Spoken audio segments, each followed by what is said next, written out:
নমস্কার প্রিয় দর্শকবৃন্দ, আপনাদের সবাইকে স্বাগত আমাদের ইউটিউব চ্যানেলে। তো বন্ধুরা, ইতিমধ্যে মুখ্যমন্ত্রী কিন্তু ঘোষণা করে দিয়েছে যে প্রধানমন্ত্রী আবাস যোজনা প্রকল্পের যে টাকাটা কেন্দ্র সরকারের তরফ থেকে দেওয়া হচ্ছে না, সেটা কিন্তু মুখ্যমন্ত্রী নিজেই সেটা দেবে এবং সেটা কিন্তু ডিসেম্বরে প্রথম কিস্তি টাকা দেওয়ার কথা কিন্তু ঘোষণা করা হয়েছিল। তো বিস্তারিতভাবে আলোচনা করব। কিছু নিয়ম কানুন কিন্তু আরো যুক্ত করা হয়েছে এবং এই টাকাটা যেন এবার একদম স্বচ্ছভাবে দেওয়া যেতে পারে, তো সেই ব্যবস্থায় কিন্তু মুখ্যমন্ত্রীর তরফ থেকে করা হচ্ছে। তো বন্ধুরা, প্রথমেই এখানে বলা হয়েছে, দেখুন যে বাংলা আবাস যোজনার প্রথম কিস্তি 60,000 টাকা দেবে রাজ্য।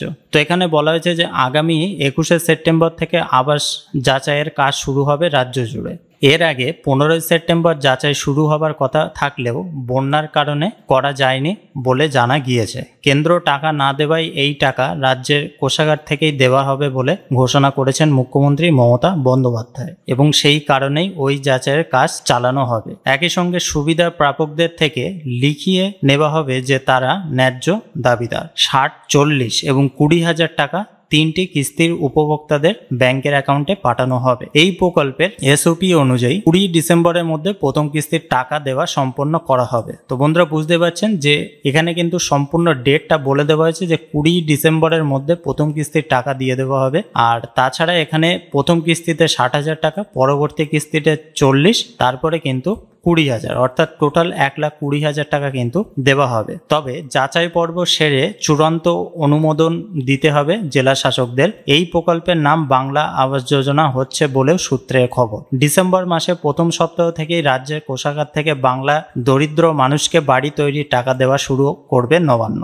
মঙ্গলবার বোলপুরের বন্যা পরিস্থিতি পর্যালোচনা বৈঠকের পরেই তা ঘোষণা করেছেন মুখ্যমন্ত্রী। এই ঘোষণার পরেই তোলপাড় শুরু হয়েছে। বুধবার এই সংক্রান্ত বৈঠক করে একগুচ্ছ সিদ্ধান্ত নেওয়া হলো মুখ্য সচিব মনোজ পান্তের বৈঠকে। সেখানে যোগ দিয়েছিলেন সংশ্লিষ্ট দপ্তরের সচিব থেকে শুরু করে প্রতিটি জেলা শাসক। 2022 সালের ডিসেম্বর মাসে কেন্দ্র 11 লক্ষ বাড়ি তৈরির প্রশাসনিক ছাড়পত্র দিয়েছে, কিন্তু একটি টাকাও দেয়নি মোদী সরকার। সেই সময় এক পর্ব যাচাইয়ের কাজ চালিয়ে চিহ্নিত করা হয়েছিল ন্যায্য প্রাপকদের। তবে প্রায় 2 বছর ধরে কেন্দ্র টাকা না দেওয়ায় অনেকেই মারা গিয়েছেন, অনেকেই পরিযায়ী হয়ে অন্য কোথাও থাকতে শুরু করেছেন, আবার অনেকে টাকা জোগাড় করে বাড়ি তৈরি করে ফেলেছেন। সেই কারণেই পুনরায় যাচাইয়ের প্রয়োজন বলেই এই আধিকারিক জানিয়েছেন রাজ্যের স্ট্যান্ডার্ড অপারেটিং প্রসিডিওর এসওপি মেনেই যাচাইয়ের কাজ করতে হবে বলেই নির্দেশ দেওয়া হয়েছে জেলা শাসককে। পাশাপাশি এদিনের বৈঠকে নেওয়া সিদ্ধান্তগুলির মধ্যে গুরুত্বপূর্ণ হলো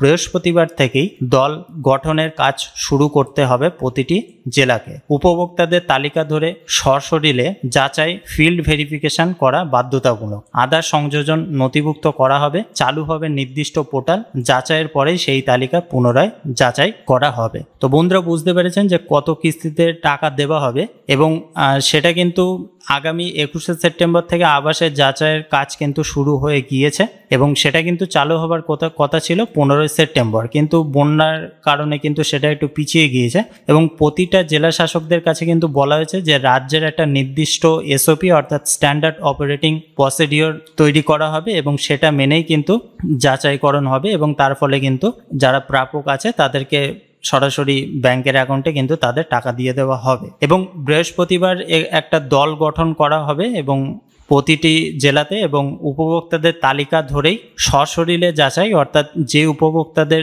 আগে নাম ছিল তালিকায় তাদেরকে কিন্তু সশরীরে অর্থাৎ ফিল্ড ভেরিফিকেশন করানো হবে এবং সেটা কিন্তু বাধ্যতামূলক রাজ্য সরকারের তরফ থেকে বলা হয়েছে।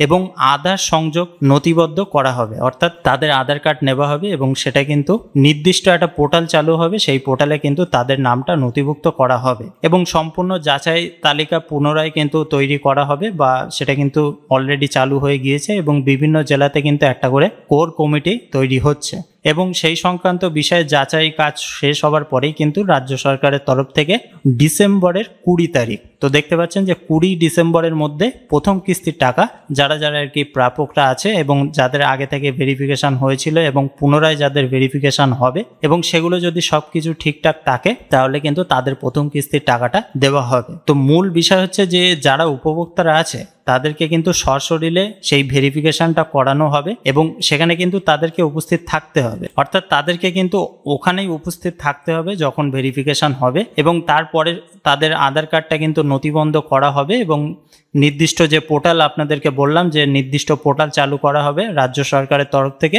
সেখানে কিন্তু তাদের নামটা পুনরায় আবার কিন্তু ভেরিফাই হয়ে সেখানে তোলা হবে। তারপরে 20 ডিসেম্বরে তাদেরকে প্রথম কিস্তির যে টাকাটা সেটা দেওয়া হবে 60,000 টাকা, তারপরে 40,000, তারপরে 20,000 টাকা, অর্থাৎ টোটাল 1,20,000 টাকা তাদের ব্যাংকের অ্যাকাউন্টে দেওয়া হবে। তো আশা করি সম্পূর্ণ বিষয়টা বোঝাতে পেরেছি।